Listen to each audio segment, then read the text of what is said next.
5 August Awami League সরকারের পতনের পর থেকেই টানা 6 মাস ধরে কর্মস্থলে অনুপস্থিত রয়েছেন ডিএমপির সাবেক যুগ্ম পুলিশ কমিশনার বিপ্লব কুমার সরকার। মৌখিক বা লিখিতভাবে অবহিত না করে বিনা অনুমতিতে অনুপস্থিত থাকায় সাময়িক বরখাস্ত করা হয়েছে।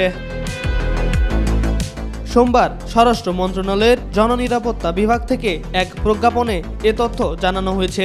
রাষ্ট্রপতির আদেশক্রমে এতে সই করেছেন সিনিয়র সচিব নাসিমুল গনি।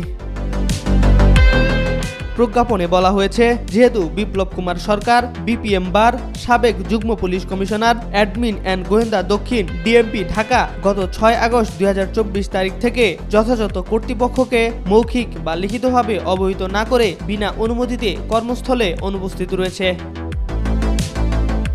সেহেতু বিপ্লব কুমার সরকার বিপিএম বার পিপিএমকে সরকারি কর্মচারী বিধিমালা 2018 এর 2 চ অনুযায়ী 6 আগস্ট 2024 তারিখ থেকে সরকারি চাকরি থেকে সাময়িক বরখাস্ত করা হলো।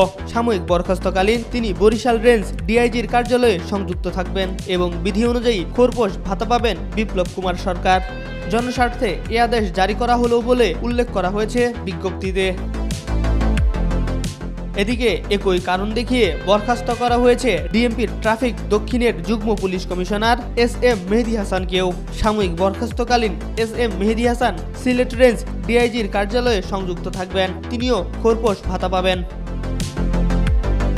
এম আর আকাশ, আজকাল।